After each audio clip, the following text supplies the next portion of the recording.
Hello and welcome दोस्तों। आप सभी का स्वागत है। आई होप कि आप खुश होंगे, स्वस्थ होंगे, मस्त होंगे। और आज हम लेकर आए हैं आपके लिए महात्मा गांधी का जीवन परिचय, बायोग्राफी ऑफ महात्मा गांधी। तो महात्मा गांधी के जीवन परिचय की यदि मैं बात करूं, महात्मा गांधी का जन्म 2 अक्टूबर 1869 में पोरबंदर, काठियावाड़, गुजरात में हुआ। इनकी मृत्यु 30 जनवरी 1948 को नाथूराम गोडसे द्वारा गोली मार के कर दी गई थी। बिरला भवन दिल्ली में जब महात्मा गांधी प्रार्थना कर रहे थे तो प्रार्थना स्थल पर ही इनकी मृत्यु हो गई। माता इनकी माता का नाम पुतली बाई था। पिता पिता का नाम करमचंद गांधी, पत्नी का नाम कस्तूरबा गांधी था। इनके 4 पुत्र थे, हरिलाल, मणिलाल, रामदास, देवदास। 5वां पुत्र जमनालाल बजाज को कहा जाता है। तो गांधी जी के 4 पुत्र थे। 5वां पुत्र जमनालाल बजाज को माना जाता है। राजनीतिक गुरु राजनीतिक गुरु इनके गोपाल कृष्ण गोखले थे। अब बात करेंगे प्रारंभिक जीवन, शिक्षा तथा अफ्रीका प्रवास। तो शिक्षा की यदि मैं बात करूं तो 1876 में प्राइमरी स्कूल में अध्ययन कर रहे थे और प्राइमरी स्कूल में अध्ययन के समय ही कस्तूरबा के साथ इनकी सगाई हो गई। 1881 में राजकोट हाई स्कूल में अध्ययन किया। 1883 में 13 वर्ष की आयु में कस्तूरबा के साथ विवाह हुआ। 1887 में भावनगर के श्यामलदास कॉलेज में प्रवेश लिया, परंतु एक सत्र के बाद ही कॉलेज छोड़ दिया। इन्होंने कॉलेज शिक्षा के दौरान भावनगर के श्यामलदास कॉलेज में प्रवेश तो लिया, किंतु एक सत्र के उपरांत ही इन्होंने कॉलेज छोड़ दिया। 1887 की बात है जब इन्होंने प्रवेश लिया था। 1888 वकालत करने इंग्लैंड रवाना हुए। वकालत करने के लिए इंग्लैंड में रवाना हुए तथा इसी समय 1888 को प्रथम पुत्र का जन्म हुआ। इनके एक बेटा हुआ।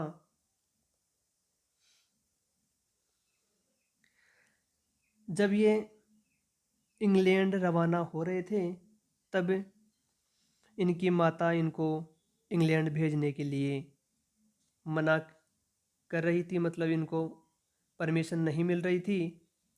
तो इन्होंने बहीरजी सूरी को साक्षी बनाकर पुतलीबाई को 3 वचन दिए थे, मांस, मदिरा और स्त्री से दूर रहेंगे।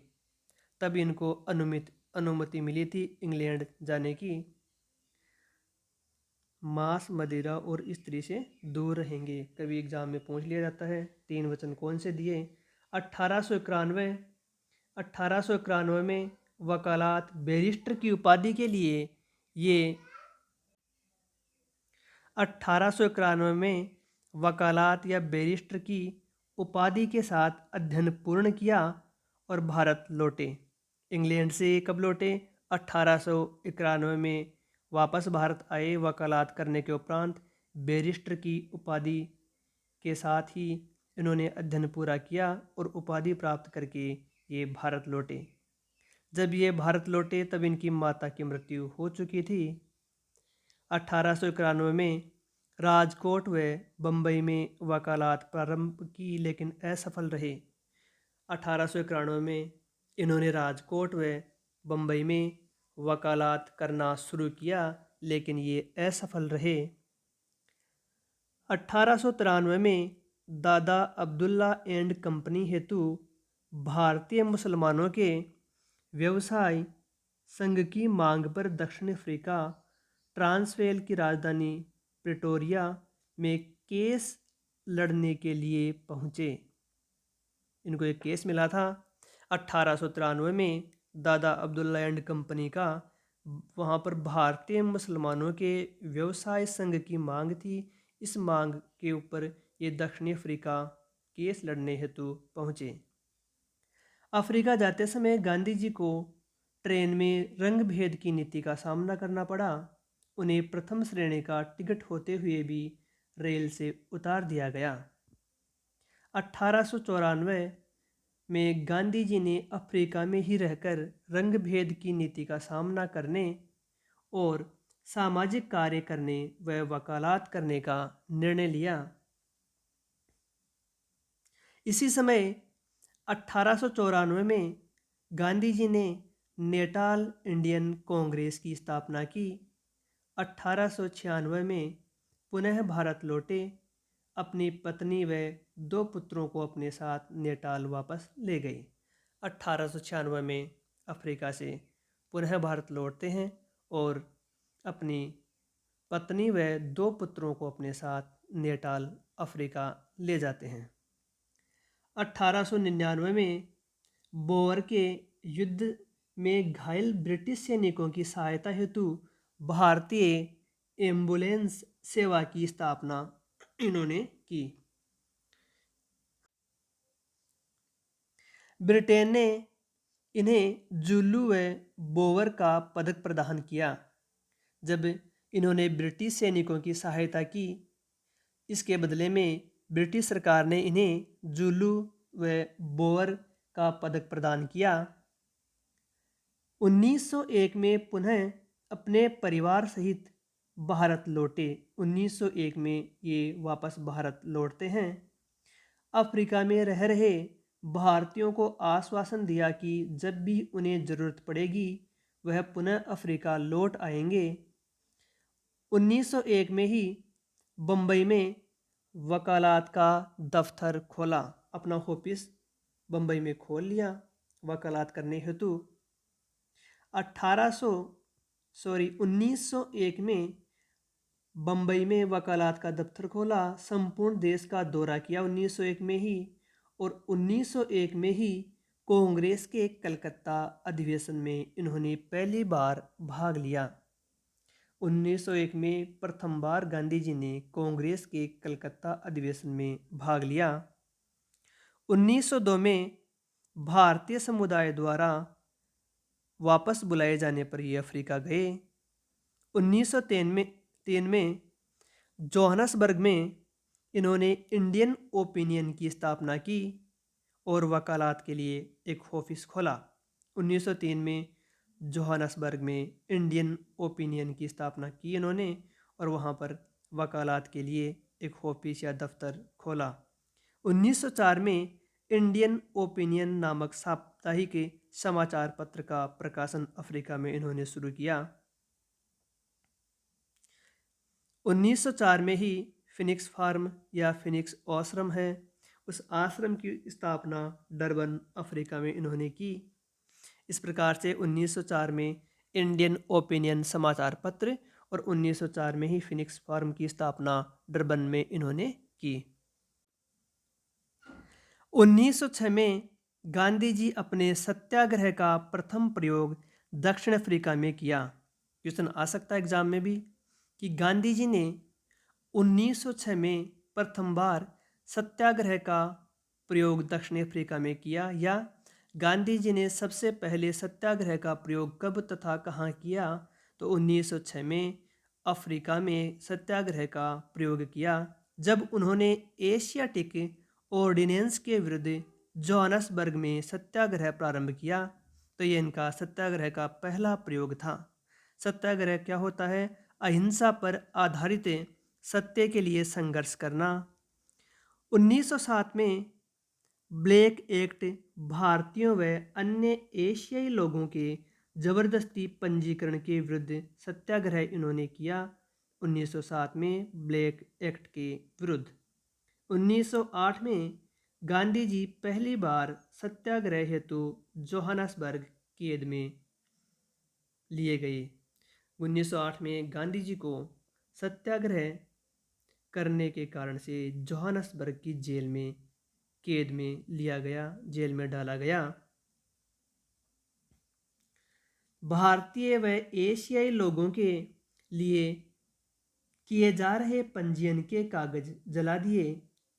इसी समय उन्हें कारावास का दंड मिला। गांधी जी ने ब्लैक एक्ट के विरुद्ध उन लोगों का पंजीकरण किया जा रहा था, भारतीय व एशियाई लोगों का।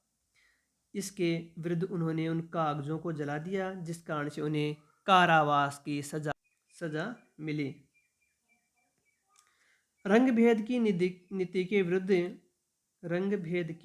विरुद्ध गांधी जी ने 1913 में द ग्रेट मार्च का नेतृत्व किया, जिसमें 2000 भारतीय श्रमिक शामिल हुए। यह यात्रा न्यूजीलैंड से नेटाल तक थी। अंततः अफ्रीकी सरकार को झुकना पड़ा। गांधी जी ने वहां पर भी पैदल यात्रा द ग्रेट मार्च 1913 में रंग भेद की नीति के विरुद्ध किया था, जिसमें 2000 भारतीय श्रमिक शामिल हुए और वहां की अफ्रीकी सरकार को गांधी जी के आगे झुकना पड़ा था। जून 1914 में सरकार व गांधी जी के मध्य समझौता हुआ तथा रंग भेद की नीति समाप्त कर दी गई। ये बहुत बड़ी उपलब्धि थी गांधी जी की। जून 1914 में सरकार व गांधी जी के मध्य समझौता हुआ, जिसके तहत रंग भेद की नीति वहां पर अफ्रीका में समाप्त कर दी गई। इसी समय 1914 से 1918 में प्रथम विश्व युद्ध में गांधी जी ने अफ्रीका में रह रहे भारतीय युवा वर्ग को ब्रिटिश सेना में भर्ती होने हेतु प्रोत्साहित किया तथा एक अस्पताल की इकाई स्थापित की। प्रथम विश्व युद्ध जब शुरू होता है तो गांधी जी अफ्रीका में रह रहे जो भारतीय नागरिक हैं, युवा नागरिक हैं, उनको ब्रिटिश सेना में भर्ती होने हेतु प्रोत्साहित किया और वहाँ पर एक अस्पताल की भी इकाई की स्थापना की। 9 जनवरी 1915 को गांधी अरेबिया नामक जहाज से मुंबई स्थित अपोलो बंदरगाह पर उतरे। इस प्रकार लगभग 21 वर्ष के प्रवास के बाद गांधी जी भारत लौटे। इसी याद में प्रतिवर्ष 9 जनवरी को प्रवासी भारतीय दिवस मनाया जाता है। काफ़ी इम्पोर्टेंट क्वेश्चन है, प्रवासी भारतीय दिवस कब मनाया जाता है, क्यों मनाया जाता है? तो प्रवासी भारतीय जो दिवस है वह 9 जनवरी को प्रतिवर्ष मनाया जाता है। किसकी याद में? कि जब गांधी जी 9 जनवरी 1915 को स्थायी रूप से भारत लौट आए थे। 21 वर्ष अफ्रीका रहने के बाद अरेबिया नामक जहाज से मुंबई के अपोलो बंदरगाह पर उतरे, तो उस दिन को यादगार के रूप में 9 जनवरी को प्रवासी भारतीय दिवस मनाने की परंपरा शुरू हुई। भारत पहुंचने के बाद भी गांधी जी ने भारतीय युवा वर्ग को भी ब्रिटिश सेना में भर्ती होने व प्रथम विश्व युद्ध में भाग लेने हेतु प्रेरित किया। वहाँ पर जब अफ्रीका रह रहे थे तब भी उन्होंने वहाँ पर भारतीयों को ब्रिटिश सेना में भर्ती होने के लिए प्रोत्साहित किया और भारत पहुँचने के बाद भी यहाँ के युवा वर्ग को ब्रिटिश सेना में भर्ती होने व युद्ध में भाग लेने हेतु प्रेरित किया। गांधी जी के इस सहयोगपूर्ण कार्य से प्रसन्न होकर तत्कालीन वायसराय लॉर्ड हार्डिंग्स द्वितीय की अनुशंसा पर ब्रिटिश सरकार ने गांधी जी को केसर-ए-हिंद की उपाधि तथा एक स्वर्ण पदक प्रदान किया। गांधी जी ने काफ़ी सहयोग किया अंग्रेज़ों का, यहाँ के युवा वर्ग को सेना में भर्ती होने और युद्ध लड़ने के लिए प्रेरित किया, जिसे प्रसन्न होकर के ब्रिटिश सरकार गांधी जी को केसर-ए-हिंद की उपाधि और एक स्वर्ण पदक प्रदान करती है। फलस्वरूप भारतीय लोगों ने गांधी जी से नाराज होकर इन्हें सार्जेंट कहा, सेना में भर्ती करने वाला अधिकारी बताया। गांधी जी के मित्र जीवनलाल देसाई ने साबरमती नदी के किनारे स्थित अपना कोचरब नामक बंगला गांधी जी को दिया और 25 मई 1915 में गांधी जी ने भारत में अपना प्रथम आश्रम सत्याग्रह आश्रम स्थापित किया। आश्रमों के बारे में हम विस्तार से आगे चर्चा करेंगे। 1916 कांग्रेस के लखनऊ अधिवेशन में राजकुमार शुक्ल पहली बार गांधी जी से मिले। फरवरी 1916 में ही गांधी जी बनारस हिंदू विश्वविद्यालय की स्थापना दिवस समारोह में शामिल हुए तथा मुख्य वक्ता के रूप में बोलने का अवसर प्राप्त हुआ। भारत आगमन तथा राजनीतिक जीवन की शुरुआत। तो गांधी जी का भारत आगमन कब हुआ? 9 जनवरी 1915 को भारत आगमन हुआ और इन्होंने 1916 में कांग्रेस अधिवेशन में, लखनऊ अधिवेशन में राजकुमार शुक्ल से पहली बार गांधी जी मिले। फरवरी 1916 में ही गांधी जी बनारस हिंदू विश्वविद्यालय के स्थापना दिवस समारोह में शामिल हुए, वो भी मुख्य वक्ता के रूप में, जब इन्हें बोलने का भी अवसर प्राप्त हुआ। इस प्रकार से गांधी जी के राजनीतिक जीवन की शुरुआत होती है। गांधी जी को सत्याग्रह की प्रेरणा डेविड थोरो के लेख सिविल डिसओबीडियंस, लियो टोल्स्टॉय के kingdom of God is with in you, John Ruskin की अनटू दिस लास्ट पुस्तकों से मिली। गांधी जी को सत्याग्रह की प्रेरणा डेविड थोरो के लेख है सिविल डिसओबीडियंस से, लियो टोल्स्टॉय के kingdom of God is with in you तथा जॉन रस्किन की अनटू दिस लास्ट पुस्तकों से मिली। गांधी जी का सत्याग्रह सत्य व अहिंसा पर आधारित था, जिसमें उपवास, हिजरत, बंदी, हड़ताल इत्यादि शामिल था। अपने राजनीतिक गुरु गोपाल कृष्ण गोखले के कहने पर 1915 व 1916 में संपूर्ण भारत में 2 वर्ष भारत भ्रमण किया। समस्त राजनीतिक व सामाजिक परिस्थितियों को समझने के बाद अपने जीवन के प्रारंभिक 3 सत्याग्रह 1917 से 18 के दौरान क्रमशः चंपारण, खेड़ा व अहमदाबाद में मील मजदूरों के साथ उनके हितों हेतु लड़े।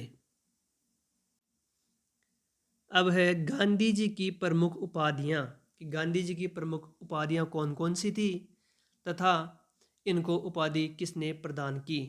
तो पहली उपाधि है one man boundary force, Lord Mountbatten द्वारा इनको ये उपाधि प्रदान की गई। दूसरी महत्वपूर्ण उपाधि अर्धनग्न फकीर, ये उपाधि विंस्टन चर्चिल द्वारा प्रदान की गई। तीसरी महत्वपूर्ण उपाधि देशद्रोही फकीर फ्रैंक मोरिस द्वारा प्रदान की गई। अगली उपाधि है राष्ट्रपिता, जो सुभाष चंद्र बोस द्वारा इनको प्रदान की गई थी। महात्मा, यह उपाधि रविंद्रनाथ टैगोर द्वारा प्रदान की गई। बापू, जवाहरलाल नेहरू व CF एंड्रूज ने इनको बापू कहा, ये उपाधि प्रदान की। सार्जेंट, भारतीय लोगों द्वारा प्रथम विश्व युद्ध के दौरान इनको सार्जेंट कहा गया। केसर ए हिंद, ब्रिटिश सरकार द्वारा लॉर्ड हार्डिंग द्वितीय की अनुशंसा पर भारतीय लोगों को युद्ध में शामिल होने के लिए प्रेरित करने के कारण। मलंग बाबा, कबायली जाति द्वारा मलंग बाबा कहा गया। सेवाग्राम का संत, आश्रम के अतिथि लोगों द्वारा इनको सेवाग्राम का संत नाम दिया गया। कुली बैरिस्टर, दक्षिण अफ्रीका में एक अंग्रेज न्यायाधीश द्वारा इनको कुली बैरिस्टर कहा गया। भिखारियों का राजा, पंडित मदन मोहन मालवीय द्वारा इनको भिखारियों का राजा कहा गया। आधुनिक युग का अजात शत्रु डॉक्टर राजेंद्र प्रसाद ने इनको कहा। अब है गांधी जी के प्रमुख आश्रम। तो पहला आश्रम है फिनिक्स आश्रम, स्थापना डरबन दक्षिण अफ्रीका से 13 मील दूर अफ्रीका में। जमीन भारतीय कार्यकर्ताओं के सहयोग से 20 एकड़ जमीन पर आश्रम हेतु इनको प्रदान की गई। भारतीय कार्यकर्ताओं के सहयोग से 20 एकड़ जमीन आश्रम हेतु गांधी जी को दी गई। बाद में 80 एकड़ और ली गई। 1904 में आश्रम की स्थापना की गई। गांधी जी द्वारा स्थापित ये पहला आश्रम है फिनिक्स आश्रम या फिनिक्स फार्म, जो दक्षिण अफ्रीका में स्थापित हुआ। दूसरा है टोल्स्टॉय आश्रम। दूसरा प्रमुख आश्रम है टोल्स्टॉय आश्रम। स्थापना जोहान्सबर्ग, दक्षिण अफ्रीका से 21 मील दूर। जमीन 1100 एकड़ जमीन इनके जर्मन मित्र हरमन कोलेनबर्ग ने दी। रूसी विचारक व लेखक लियो टोल्स्टॉय के नाम पर इसका आश्रम टोल्स्टॉय आश्रम रखा गया। तीसरा प्रमुख आश्रम है सत्याग्रह आश्रम। सत्याग्रह आश्रम की स्थापना 25 मार्च 1915 को कोचरब, अहमदाबाद के निकट भारत में स्थापित यह पहला आश्रम था। गांधी जी के मित्र जीवनलाल देसाई ने अपना कोचरब बंगला गांधी जी को दिया था। वहाँ पर यह सत्याग्रह आश्रम स्थापित हुआ। भारत में स्थापित होने वाला यह पहला आश्रम था। अगला आश्रम है साबरमती आश्रम। स्थापना 17 जून 1917। सत्याग्रह आश्रम को स्थानांतरित किया गया, उसका नाम चेंज कर दिया गया। 1917 से 1930 तक गांधी जी ने यहीं निवास किया। 1930 के दौरान जो दांडी आश्रम यहाँ से दांडी मार्च यहीं से प्रारंभ हुआ। 1930 का जो दांडी मार्च है वह साबरमती आश्रम से ही प्रारंभ होता है। तब उन्होंने प्रतिज्ञा ली कि जब तक भारत आज़ाद नहीं हो जाता मैं साबरमती नहीं लौटूंगा। जब तक भारत आज़ाद नहीं हो जाता मैं साबरमती नहीं लौटूंगा। अतः साबरमती को इन्होंने छोड़ दिया था। पांचवा आश्रम है भीतिहरवा आश्रम। 1917 में चंपारण, बिहार में इसका स्थापना हुई। पश्चिमी चंपारण भीतिहरवा गांव, वहाँ पर यह आश्रम स्थापित किया गया। इस मठ के महंत थे राम नारायण दास ने इनको जमीन प्रदान की। गांधी जी ने यहाँ एक पाठशाला व कुटिया बनाई भीतिहरवा आश्रम में। अगला छठवां आश्रम है सेवाग्राम आश्रम। वर्धा, महाराष्ट्र में स्थापना 1936 को वर्धा, महाराष्ट्र में हुई। जमीन जमनालाल बजाज जो इनके पांचवें पुत्र कहलाते हैं, इन्होंने जमीन की व्यवस्था की, जमीन इनको प्रदान की गई। यह गांधी जी का अंतिम आश्रम था। गांधी जी ने अंतिम समय 12 वर्ष यहीं बिताया। एक महत्वपूर्ण बात है, गांधी जी के धनी व्यापारी मित्र अम्बालाल साराभाई ने साबरमती तथा कोचरब बंगले के आसपास की भूमि खरीदकर गांधी जी को दान दी, जहां 17 जून 1917 को सत्याग्रह आश्रम का नाम बदल करके साबरमती आश्रम रख दिया गया था। अब है गांधी जी द्वारा लिखित मुख्य पुस्तकें। पहली पुस्तक है हिंद स्वराज, जिसका उपनाम है भारतीय गृह नियम। इसका दूसरा नाम 1909 में लंदन से केप टाउन जाते समय जहाज में लिखा काफ़ी महत्वपूर्ण पुस्तक हिंद स्वराज, उपनाम है भारतीय गृह नियम। कब लिखी? 1909 में लंदन से केप टाउन अफ्रीका जाते समय जहाज में लिखी गई पुस्तक। 21 दिन में 20 अध्यायों में इस पुस्तक को लिखा गया। गुजराती भाषा में लिखा, पुस्तक की भाषा गुजराती। विषय वास्तविक दर्शन को अपनाना तथा पश्चिमी संस्कृति का विरोध। सर्वप्रथम इसे इंडियन ओपिनियन समाचार पत्र में प्रकाशित करवाया। भारत में इसका विरोध हुआ तथा इसको प्रतिबंध कर दिया गया। गांधी जी ने अंग्रेजी में अनुवाद भी किया। हिंदी अनुवाद ठाकुरदास नानावटी ने किया। संस्कृत अनुवाद डॉक्टर प्रवीण पंड्या ने किया। इस प्रकार से प्रथम पुस्तक है हिंद स्वराज, भारतीय गृह नियम। लंदन से केप टाउन जाते समय जहाज में लिखी गई पुस्तक 1909 एग्जाम में पूछ ली जाती है अक्सर। दूसरी पुस्तक सत्य के साथ मेरे प्रयोग, आत्मकथा, my experiment with truth, biography, Gujarati भाषा में लिखी गई। काफ़ी इम्पोर्टेंट है कि गांधी जी की जीवनी कौन सी भाषा में लिखी गई? गुजराती भाषा में लिखी गई। जीवनी का नाम सत्य के साथ मेरे प्रयोग। कब लिखी गई? 1925 से 1929 में ये पुस्तक लिखी गई। 5 भागों में तथा 181 अध्यायों में ये पुस्तक लिखी गई। इसका विषय व्यक्तिगत, आध्यात्मिक तथा 1920 तक की घटनाओं का इसमें उल्लेख किया गया। अंग्रेजी अनुवाद इनके सचिव महादेव देसाई ने किया। हिंदी अनुवाद काशीनाथ त्रिवेदी ने किया। इम्पोर्टेंट है, सत्य के साथ मेरे प्रयोग, आत्मकथा, भाषा गुजराती। तीसरी महत्वपूर्ण पुस्तक है दक्षिण अफ्रीका में सत्याग्रह का इतिहास 1924 में लिखी गई। चौथी पुस्तक है अनासक्ति योग।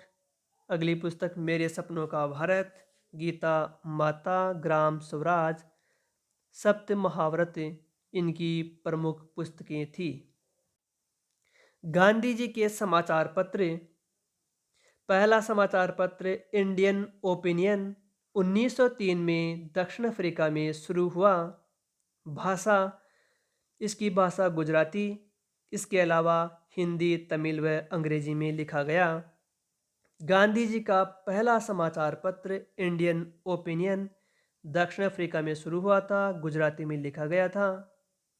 पहला अंक 4 भाषाओं में प्रकाशित, गुजराती, तमिल, हिंदी, अंग्रेजी। हिंद स्वराज पुस्तक का प्रथम प्रकाशन इस समाचार पत्र में हुआ।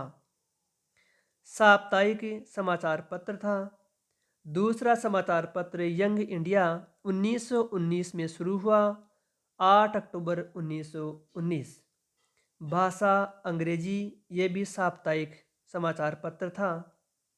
अगला है नवजीवन, प्रारंभ 7 सितंबर 1919 को, भाषा गुजराती, साप्ताहिक समाचार पत्र 1932 में बंद हो गया।